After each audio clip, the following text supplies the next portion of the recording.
दोस्तों नमस्कार। मेष राशि वाले मेरे मित्रों, आप सभी का आज के ज्योतिष के इस बेहद ही खास और आपकी जिंदगी में बड़े ही क्रांतिकारी बदलाव लेकर आने वाले विशेष कार्यक्रम में बहुत बहुत स्वागत है। हृदय से अभिनंदन है।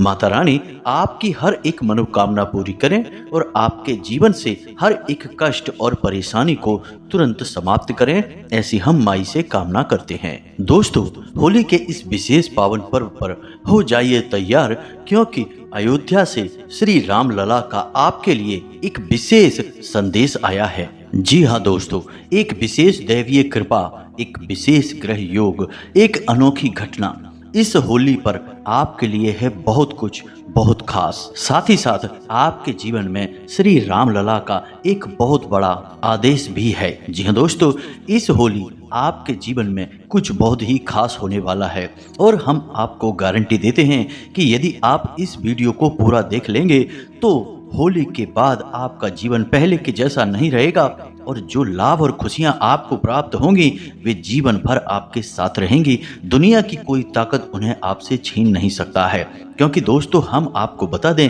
कि पूरे राशि चक्र में केवल आपकी ही राशि एकमात्र ऐसी राशि है जो कि भगवान को बहुत अधिक प्रिय होती है। जी हाँ दोस्तों, आपका स्वभाव, आपका चरित्र और आपके हृदय की सुंदरता भगवान को बहुत अधिक प्रिय है।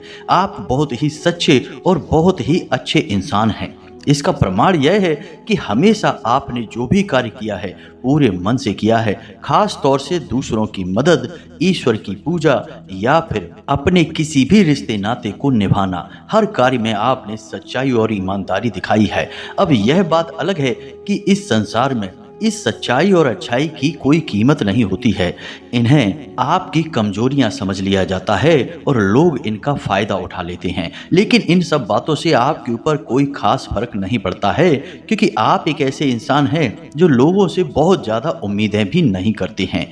आप अपने दिल में यह बात अच्छी तरह से जानते हैं कि इस संसार में कोई किसी का नहीं होता है, सब तो बस क्षण मात्र के रिश्ते नाते हैं और अगर सचमुच में आपकी कोई मदद कर सकता है तो वह केवल भगवान है और आप स्वयं हैं। जी हाँ दोस्तों, आपकी यह मजबूत मानसिकता आपको हर एक कष्ट और हर एक परेशानी में लड़ने की और उससे बाहर निकलने की शक्ति देता है। दोस्तों, हम आपको बता दें कि यह जो मानसिकता है आपकी अपने ऊपर विश्वास की और अपने भगवान, अपने आराध्य पर भरोसा करने की, यह कोई साधारण मानसिकता नहीं है। लोग ऊपर ऊपर से पूजा पाठ करते हैं, दिखावेबाजी वाली बातें करते हैं, लेकिन अंदर से बहुत कमजोर होते हैं। जरा सी परेशानी के थपेड़े पड़े नहीं कि बिलबिला जाते हैं और यहाँ वहाँ मदद की भीख मांगने लगते हैं। लेकिन आपके साथ एकदम स्थिति उलट है। आप चाहे परिस्थितियां अच्छी हों या बुरी हों, ना तो अपने दिल के हाल किसी को बताते हैं और ना ही अपने आप को किसी के सामने झुकाते हैं। अपनी तकलीफें आप हमेशा अपने दिल में छुपा कर रखते हैं और जब तक संभव हो आप किसी से मदद नहीं मांगते हैं। जब बात हद से ज़्यादा बिगड़ जाए तब भले ही आप किसी से मदद मांग लें, लेकिन आप उसके द्वारा की गई मदद, उसके एहसान को हमेशा याद रखते हैं और कोशिश करते हैं कि उसके एहसान का बदला आप जितना जल्दी हो सके चुका दें। आपके अंदर की अच्छाइयाँ बहुत हैं दोस्तों, और इन्हीं अच्छाइयों की शायद अब ईश्वर ने परख कर ली है। अब भगवान आपको बहुत कुछ देना चाह रहे हैं। अब बस आपको थोड़ा सा सतर्क रहना है। कुछ गलतियां भी आप लगातार करते चले आ रहे हैं, उन गलतियों को नहीं करना है और कुछ ऐसे जरूरी कार्य हैं जिन्हें आपको अवश्य करना है इस होली के विशेष पर्व पर। दोस्तों, हम आपको बता दें कि आप इन कार्यों को करेंगे जो हम आपको वीडियो में आगे बताने जा रहे हैं और सावधानियां बरतेंगे तो जो विशेष ग्रह योग बन रहा है, इस ग्रह योग का आपको ऐसा विशेष लाभ प्राप्त होगा जैसा कि अब तक कभी प्राप्त नहीं हुआ, यानी कि आपको दिन दूनी रात चौगुनी तरक्की प्राप्त होने लगेगी। आप जो भी कार्य कर रहे हैं बस उसे उसी तरह से करते रहिए, लेकिन उसके परिणाम आपको कई गुना प्राप्त होंगे। जी हाँ दोस्तों, यही होता है जब दैवीय शक्तियाँ किसी का हाथ पकड़ लेती हैं तो फिर जातक एक छोटे से प्रयास में भी कामयाब हो जाता है और बड़े से बड़े लाभ प्राप्त कर लेता है। जी हाँ दोस्तों, वीडियो बेहद ही खास है और ज्ञान से भरपूर है और आपके जीवन के लिए बेहद ही महत्वपूर्ण है, सजीवन बूटी के समान है। तो इस वीडियो को आपको पूरा का पूरा देखना है, बिल्कुल भी इसे बीच में छोड़कर नहीं जाना है। दोस्तों हम आपको बता दें कि इस वीडियो की जानकारी आपके जीवन के लिए किसी अमृत से कम नहीं है। जी हाँ दोस्तों, तो बस वीडियो को पूरा देखिए और हर बात को समझकर अपने जीवन में उतारने का भी प्रयास करिए। जी हाँ दोस्तों, तो चलिए आज के इस विशेष ज्ञानवर्धक महत्वपूर्ण वीडियो की शुरुआत करते हैं। लेकिन इससे पहले आपसे एक निवेदन है जो कि हमेशा हम करते हैं कि माँ भद्रकाली को सच्चे मन से याद करिए और पूरे दिल से कमेंट बॉक्स में लिखिए जय माँ भद्रकाली कृपा करो। याद रखिए कि माँ भद्रकाली इस संपूर्ण ब्रह्मांड की और ऐसे अनेकों ब्रह्मांडों की माँ है, यानी कि वे जगत माँ हैं। और जीवन में कुछ भी यदि आपको हासिल करना है तो मात्र कृपा के बिना तो संभव ही नहीं है। तो सबसे पहले माँ को याद करेंगे, फिर आगे बढ़ेंगे। इसी के साथ साथ दोस्तों कमेंट बॉक्स में अपना नाम, अपना स्थान और अपने जीवन की विशिष्ट परेशानी जिससे आप पीछा छुड़ाना चाहते हैं उस परेशानी को भी लिखकर अवश्य भेज दें, क्योंकि हम शनिवार को सर्व मनोकामना पूर्ति हवन करवाते हैं। तो शनिवार के इस विशेष अनुष्ठान में हम आपके नाम से आहुतियां करवा देंगे और माई के दिव्य दरबार में आपके नाम से अर्जी भी लगा देंगे। इससे माई की विशिष्ट कृपा आपको प्राप्त होगी और जब माँ की कृपा दृष्टि आपके ऊपर हो गई तो फिर आपका कोई बाल भी बांका नहीं कर सकता है। आपको केवल और केवल जीवन में खुशियां ही खुशियां प्राप्त होगी। जी हाँ दोस्तों, तो पूरी आस्था और विश्वास के साथ आप इस कार्य को करिए और माई पर पूरा भरोसा बनाकर रखिए, सब कुछ आपके हित में ही होगा। उम्मीद है कि आप हमारी बात समझ रहे होंगे। याद रखें दोस्तों कि यह कार्य जन सेवा का कार्य है, माई के आदेश और उनकी ही अनुशंसा के आधार पर किया जा रहा है। इसी के साथ साथ दोस्तों आपसे इस दास का एक छोटा सा निवेदन और है कि यदि आप इस चैनल पर पहली बार आए हैं तो जल्दी से इस चैनल को सब्सक्राइब करके बगल में जो घंटी का निशान है उसे भी दबा दें। ऐसा करके आप हमारे और माई के इस दिव्य परिवार के सदस्य बन जाएंगे। इसके बाद हम जो भी छोटे बड़े अनुष्ठान पूजा पाठ करेंगे जन कल्याण के लिए, उनका कुछ न कुछ हिस्सा आपको भी निश्चित प्राप्त होगा, यानी कि आजीवन माई की कृपा आपको प्राप्त होती रहेगी। याद रखिए दोस्तों कि वैसे तो माई पूरे संसार की माई हैं, लेकिन परिवार हमेशा पहले देखा जाता है, फिर संसार देखा जाता है। यह तो एक अलिखित नियम है। तो बस इसे आप समझिए और जल्दी से चैनल सब्सक्राइब करिए, फिर आगे बढ़ते हैं। दोस्तों अब समझिए कि जब भी कोई विशेष त्योहार आता है तो वह एक बहुत बड़ा मौका होता है जीवन में किसी महापरिवर्तन को लाने का।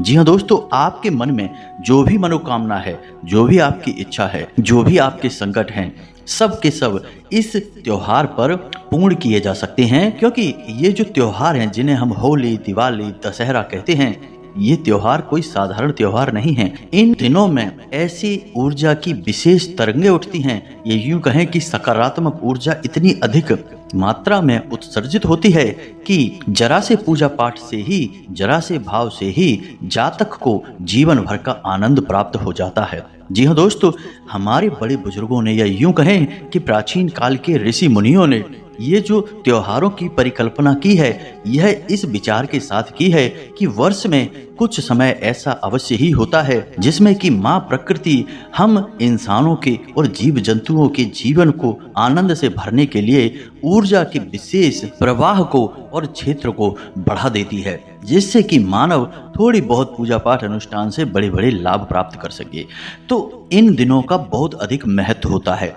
अब इस बात का प्रमाण देने के लिए हम आपको बताते हैं कि हमारे पुराणों में, जैसे कि शिव पुराण में और विष्णु पुराण में स्पष्ट तौर पर लिखा है कि इस संसार में जितने भी मंत्र हैं, फिर चाहे वह साधारण सा ओम नमः शिवाय पंचाक्षरी मंत्र हो या फिर कोई बड़े से बड़ा मंत्र जैसे कि महामृत्युंजय मंत्र हो, हर एक मंत्र पूर्ण रूप से कीलित किया जाता है, यानी कि उस मंत्र के ऊपर एक ताला लगा दिया जाता है। और यह ताला किसी और ने नहीं, स्वयं भगवान भोलेनाथ ने लगाया है, ताकि कोई भी व्यक्ति इन मंत्रों का दुरुपयोग करके किसी के लिए हानि ना पहुंचा सके, कोई गलत कार्य ना कर सके। क्योंकि दोस्तों, मंत्रों में बहुत अधिक शक्ति होती है। यदि मंत्र शक्ति जागृत हो उठे तो इंसान बड़े से बड़ा कार्य भी कर सकता है, चाहे फिर वह किसी के हित में हो या अहित में हो।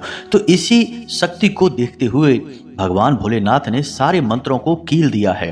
पूरे वर्ष भर ये मंत्र कीलित रहते हैं, लेकिन केवल 3 रातों को, यानी यह कह सकते हैं कि 3 दिन ये मंत्र अपने आप अकीलित हो जाते हैं, यानी इनके ऊपर लगा हुआ ताला खुल जाता है। और वे 3 दिन कौन से हैं? पहला होली का दिन, दूसरा दीपावली का दिन और तीसरा महाशिवरात्रि। अब यहाँ जब हम दिन कह रहे हैं तो असल में रात की बात हो रही है, यानी कि महाशिवरात्रि की रात में, होली की रात में और दीपावली की रात में। इन 3 रातों में ये मंत्र पूरी तरह से अकीलित हो जाते हैं। इसीलिए आपने देखा होगा कि बड़े बड़े पूजा पाठ अनुष्ठान, यहाँ तक कि तांत्रिक अघोरी सभी हमेशा इंतजार करते हैं इन दिनों का, यानी होली, दिवाली और महाशिवरात्रि की रात्रि का इंतजार करते हैं। और इन रात्रियों में विशेष अनुष्ठान किए जाते हैं जो पूरी पूरी रात चलते हैं। अब यहाँ पर हर तरीके के अनुष्ठान किए जाते हैं, चाहे वे सकारात्मक हो या नकारात्मक हो, क्योंकि मंत्र तो पूर्ण रूप से अकीलित है, उस मंत्र की शक्ति पूर्ण रूप से जागृत है। अब यदि आपने पूरी रात जागकर किसी मंत्र का उच्चारण कर लिया तो जितने भी आप उच्चारण करेंगे वे सारे मंत्रों की ऊर्जा आपके अंदर समाहित हो जाएगी और वह मंत्र आपके लिए सिद्ध हो जाएगा। यानी यह बहुत ही सरल तरीका है। वैसे आप वर्ष भर किसी मंत्र का उच्चारण करते रहिए, मंत्र कीलित है इसलिए उसका लाभ आपको बहुत ही अंश मात्र प्राप्त होगा। ऐसा नहीं है कि कोई लाभ ही प्राप्त नहीं होगा, अन्यथा तो लोग पूजा पाठ करना ही छोड़ देंगे। लेकिन आप ऐसा मान सकते हैं कि किसी भी मंत्र का आपको 20 से 25% ही लाभ प्राप्त होगा पूरे वर्ष भर। लेकिन इन 3 रात्रियों में, जिन्हें हम काल रात्रि, शिवरात्रि और महारात्रि कहते हैं, इन रात्रियों में मंत्र जाप करने का 100% लाभ प्राप्त होता है। जी हाँ दोस्तों, तो अब यही है सबसे बड़ा रहस्य जो आपको जानना बहुत अधिक आवश्यक है। तो दोस्तों, यहाँ पर आपने ये समझ लिया कि होली की रात्रि को आप कोई भी पूजा पाठ करें, कोई भी मंत्र जाप करें, वह अपने आप सिद्ध हो जाएगा और आपको उसके अद्भुत लाभ जीवन भर प्राप्त होते रहेंगे। तो अब आप समझिए कि आपके लिए क्या खास है जो प्रभु श्री राम लला का आपके लिए उपहार है, या यूं कहें कि संदेश है। तो दोस्तों समझिए कि होली के दिन एक बहुत ही अद्भुत योग बन रहा है, जिसके बारे में लोग बहुत कम जानते हैं, क्योंकि लोग ऊपर ऊपर की बातें करते हैं। हम आपको बता रहे हैं, तो अब ध्यान से सुनिए। होली के दिन ही बन रहा है महालक्ष्मी योग। जी हाँ दोस्तों, यह कोई साधारण योग नहीं है, माता लक्ष्मी की जयंती का समय है। इसे माता लक्ष्मी की जयंती और महालक्ष्मी योग का दिन कहा जाता है। जी हाँ दोस्तों, यह कोई साधारण समय नहीं है। इस समय पर आप माता लक्ष्मी की विशेष कृपा प्राप्त कर सकती हैं। तो अब यह कैसे होगा, इसके बारे में सारी बातें आपको हम विस्तार से बता रहे हैं। सारी चीजें आप ध्यान से समझना, क्योंकि होली के बाद आपका जीवन बदल जाएगा और आपके जीवन की मूल समस्या, जो कि पैसे की समस्या है, हमेशा हमेशा के लिए समाप्त हो जाएगी। जी हाँ दोस्तों, रात दिन आपके घर लक्ष्मी आएगी, अलग अलग रास्तों से आएगी। आपने जहाँ से सोचा नहीं था वहाँ से भी पैसा आपके घर आएगा। जी हाँ दोस्तों, बहुत बड़ा और बहुत ही अनोखा मुहूर्त है ये।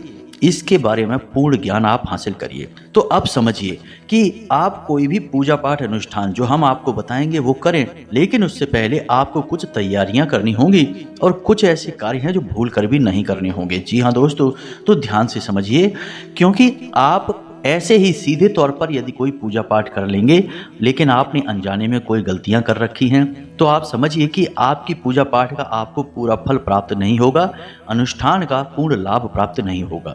इसे आप इस तरह समझ सकते हैं कि यदि आप कोई दवा ले रहे हैं, जो डॉक्टर ने आपको दी है, दवा बहुत अच्छी है, लेकिन साथ ही साथ उसके कुछ परहेज भी हैं। तो यदि आप दवा लेते समय परहेज नहीं करेंगे तो फिर उस दवा का प्रभाव पूर्ण नहीं होगा, आपको लाभ पूर्ण नहीं मिलेगा, अधूरा लाभ प्राप्त होगा। जी हाँ दोस्तों, तो इस बात को आप ऐसे समझिए, क्योंकि कोई भी कार्य करने की विशेष परिस्थितियां होती हैं। यूं ही हम अपना मन बना के कोई कार्य कर डालें, परिस्थितियों को न समझें, तो उस कार्य का लाभ हमें प्राप्त नहीं होगा। तो आप ध्यान से समझिए, कुछ ऐसे कार्य हैं जो आपको होली के दिन या उससे कुछ दिन पहले तक भूल कर भी नहीं करने हैं। वो कौन से कार्य हैं? पहला, कि किसी भी जानवर, किसी भी जीव जंतु को आपको सताना नहीं है, उसकी हत्या नहीं करनी है, उसे मारना पीटना नहीं है। जी हाँ दोस्तों, क्योंकि यह होली सोमवार के दिन पड़ रही है, यानी भगवान भोलेनाथ का दिन है। अब सोमवार का दिन भगवान भोलेनाथ का दिन है और भगवान भोलेनाथ का एक नाम पशुपतिनाथ भी है, यानी कि वे पशुओं के भी अधिपति हैं। तो आप किसी भी जानवर, किसी भी जीव जंतु को पीड़ा पहुंचाएंगे तो आप इस दिन को खंडित कर देंगे। जी हाँ दोस्तों, देवी कृपा आपसे रुष्ट हो जाएगी। तो आपको यह कार्य नहीं करना है। उल्टा आप यह कर सकते हैं कि आप किसी पशु, किसी जानवर को भोजन करा सकते हैं, कुछ खिला पिला सकते हैं। इससे दैवीय कृपा आपकी ओर आकर्षित होगी। ये छोटे छोटे कार्य हैं, लेकिन इनका प्रभाव बहुत बड़ा है। इन्हें आप परहेज समझिए। विशेष अनुष्ठान तो हम आपको आगे बताने जा रहे हैं। तो आपको किसी जानवर, किसी पशु को लगातार 2-3 दिनों तक कुछ न कुछ खिलाते रहना है, जब तक कि होली ना आ जाए। उसके बाद भी आप खिलाएं, यह आपकी इच्छा है। इसके बाद दूसरा कार्य कि अपने दरवाजे से किसी भी भिखारी को, चाहे वह पुरुष हो, स्त्री हो, बच्चा हो, कोई भी हो, खाली हाथ ना जाने दें। उल्टा आप उसे प्रसन्न करके भेजें। जी हाँ दोस्तों, लोग अक्सर यही करते हैं कि उनके दरवाजे पर कोई भीख मांगने के लिए आया तो लोग उसे भगा देते हैं, या फिर उल्टी सीधी उससे बातें करते हैं, भिखारी यहाँ से भाग जा, ये वो ऐसी वैसी बातें बोलते हैं। लेकिन दोस्तों, आप समझिए कि इस संसार में भिखारी कौन नहीं है, सब भिखारी ही हैं। कोई किसी के दरवाजे पर भीख मांगता है, तो कोई मंदिर में जाकर भीख मांगता है, तो कोई किसी उच्च अधिकारी या नेता के घर जाकर भीख मांगता है। मांग तो यहाँ सभी रहे हैं। तो फिर बड़ा भिखारी छोटे भिखारी को यदि भिखारी कहेगा, असल में स्वयं का ही अपमान करना हो गया। जी हाँ दोस्तों, तो इस भाव को समझिए और कभी किसी भिखारी का अपमान मत करिए। उसे प्रसन्न करके अपने दरवाजे से भेजिए। असल में जब भी आपके पास कोई भीख मांगने आता है तो आप समझिए कि वह आपका एक प्रकार का टेस्ट है, जो दैवीय शक्तियां लेना चाहती हैं, आपका परीक्षण करना चाहती हैं, आपके स्वभाव और आपके नैतिक गुणों की जांच करना चाहती हैं। और कई बार तो दोस्तों ऐसा भी देखा गया है कि स्वयं दैवीय शक्तियां ही भिखारी का रूप धारण करके और किसी के यहाँ चली जाती हैं। अब जो सच्चे साधक होते हैं वे तो अपने आराध्य को पहचान जाते हैं, लेकिन जो मूर्ख होते हैं, अभिमानी होते हैं, वे अपने अभिमान के अंधकार में सच्चाई को कभी देख नहीं पाते हैं। तो फिलहाल आपको ये कार्य नहीं करना है। तीसरा कि आपको किसी भी महिला का भूल कर भी अपमान नहीं करना है, चाहे वह आपके घर की हो, बाहर की हो, कहीं से कोई भी संबंधित हो, लेकिन आपको भूल कर भी किसी महिला का अपमान नहीं करना है, क्योंकि महिलाओं को मातृ शक्ति के रूप में माना जाता है। तो ये तो 3 काम है जो आपको भूल कर भी नहीं करने हैं। अब हम आपको बताते हैं कि कुछ ऐसे कार्य भी हैं जिन्हें आपको अवश्य करना चाहिए। जी हाँ दोस्तों, तो पहला कार्य यह है कि जीव जंतुओं को भोजन कराएं। खास तौर से चिड़ियों को और मछली को अपने छत पर थोड़ा सा अनाज रख दीजिए, थोड़ा सा पानी रख दीजिए। यदि चिड़िया आएगी और आपके यहाँ से अन्न और पानी ग्रहण करेगी तो आपके पितृ देवता प्रसन्न होंगे। जी हाँ दोस्तों, और आपके कुल देवी या देवता भी आपसे प्रसन्न होकर अपनी कृपा आपके ऊपर बनाएंगे। यह बहुत ही साधारण प्रयोग है।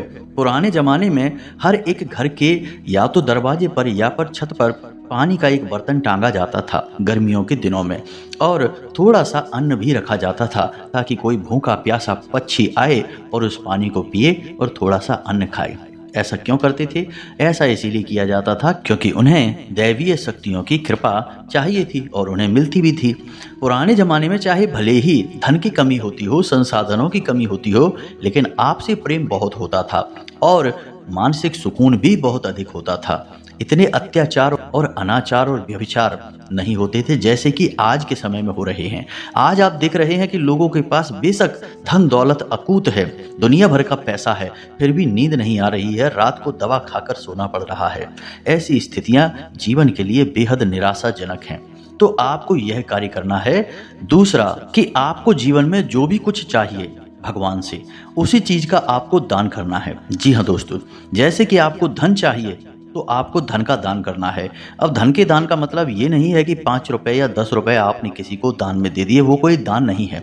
आप खुद ही समझिए कि कम से कम आप किसी भिखारी को कुछ दे रहे हैं तो इतना तो पैसा दें कि वह एक वक्त का खाना खा सके। आपने 5 रुपए दे दिए तो 5 रुपए से उसका क्या होगा?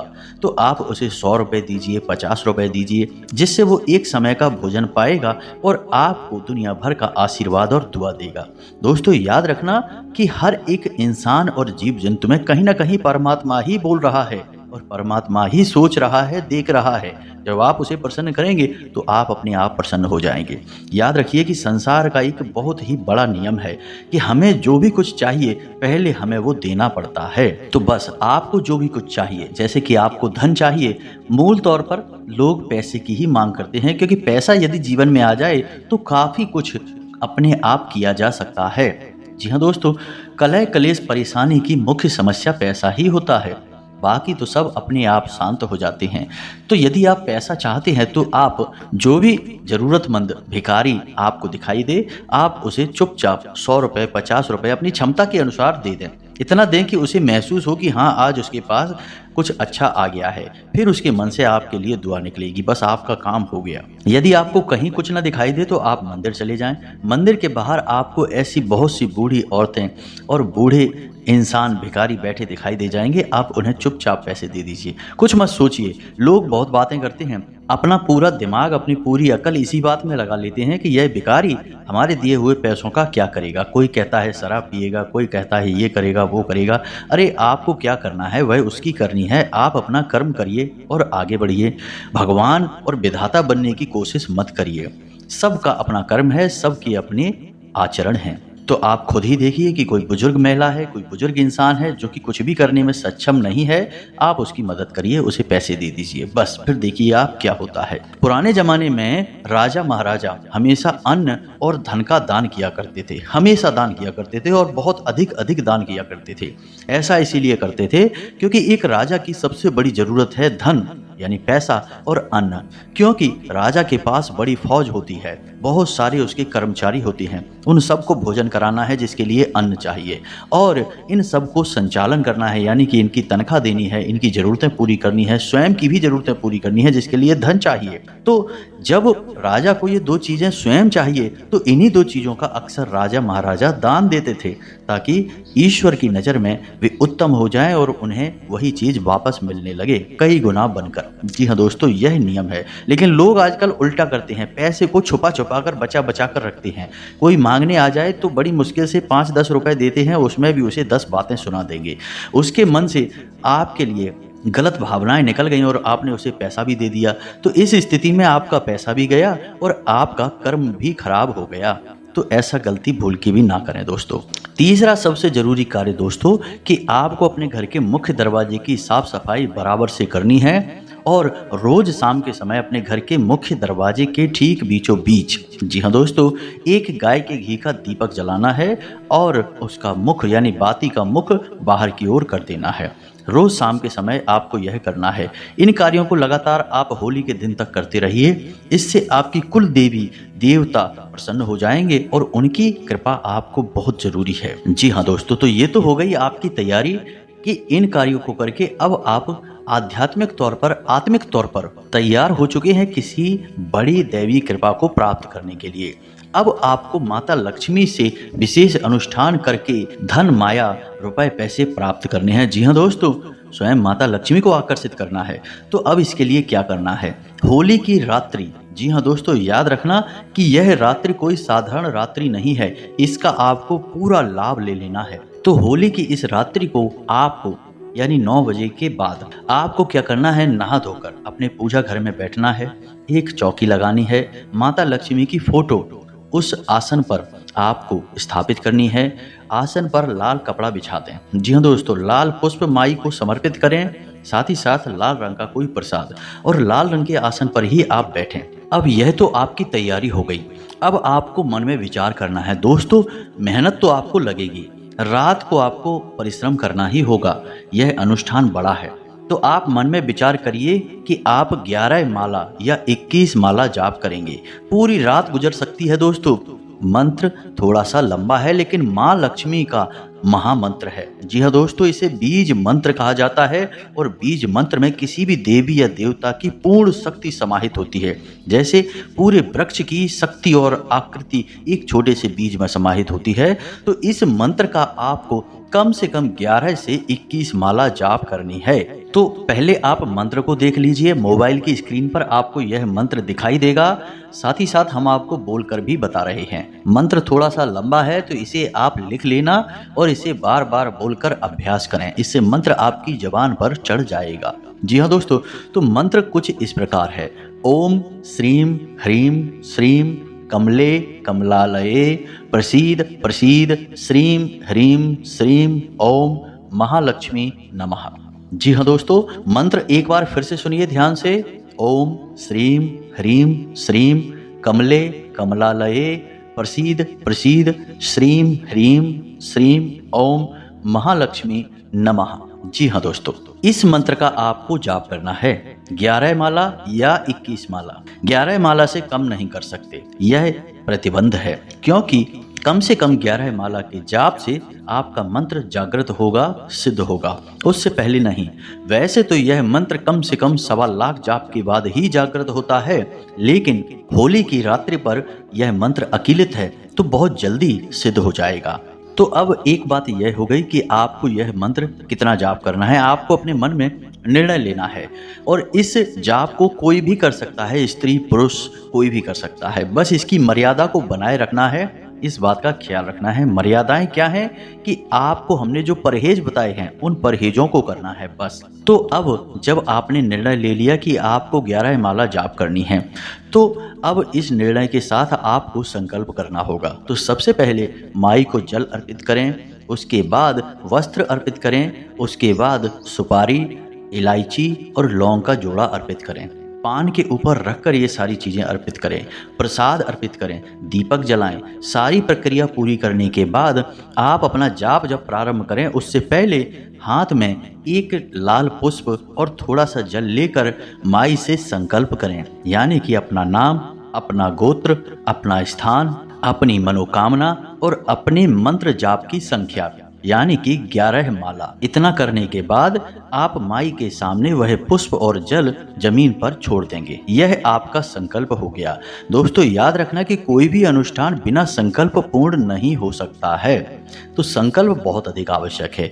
अब कोशिश आप यह करें कि आप एक ही बैठक में पूरे 11 माला समाप्त करें। इसके लिए आप रात्रि में भोजन ना करें, केवल फलाहार करें, पानी पिएं और पानी भी कम पिएं। और जब मंत्र जाप पर बैठें तो उससे कम 1.5 से 2 घंटे पहले कुछ भी ना खाएं, ना कुछ भी पिएं, तो आपका यह निर्विघ्न जाप हो जाएगा। बस अब आपने यदि मेहनत करके किसी प्रकार से इस जाप को, इस अनुष्ठान को पूर्ण कर लिया, तो आप समझिए कि आपने बहुत बड़ी जंग जीत ली है। अब आपके जीवन में पैसे को लेकर कोई समस्या रहेगी नहीं। अब जो आपने पान, सुपारी, लौंग का जोड़ा और इलायची माई को समर्पित की थी, उसे इस मंत्र जाप के बाद माई के सामने रात भर के लिए रखा रहने दें। अगले दिन उसे आप किसी लाल रंग के कपड़े में लपेटकर, यानी कपड़ा कोरा होना चाहिए, शुद्ध होना चाहिए, लाल रंग के कपड़े में लपेटकर और लाल रंग के धागे से बांधकर आप उसे अपने घर के तिजोरी में, जहां आप पैसे रखते हैं, उस स्थान पर चुपचाप रख देंगे। अब यहाँ पर एक बात और जरूरी है जो हम बताना भूल गए कि आपको जाप करने के लिए कमलगट्टे की माला का ही प्रयोग करना है, किसी अन्य प्रकार की माला का नहीं। बस आपको यह जाप करना है, इस प्रक्रिया को पूरा करना है और बची हुई सामग्री को अपने घर की तिजोरी में रख देना है बस। इसके बाद आपका अनुष्ठान पूर्ण हुआ। अब आप बिल्कुल ही टेंशन फ्री हो जाओ।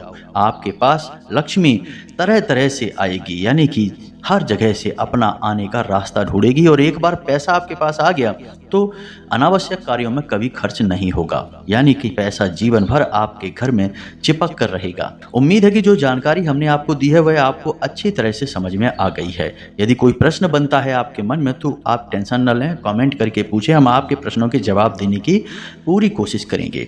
इसी के साथ साथ आज के इस वीडियो को विराम देते हैं। कमेंट में पूरे भक्ति भाव के साथ जय माँ भद्रकाली कृपा करो, जय माता लक्ष्मी कृपा करो अवश्य लिख देना। माता लक्ष्मी और माँ भद्रकाली की पूर्ण कृपा आपको प्राप्त होगी। मिलते हैं अगले ज्ञानवर्धक वीडियो में, तब तक के लिए धन्यवाद। जय माता की।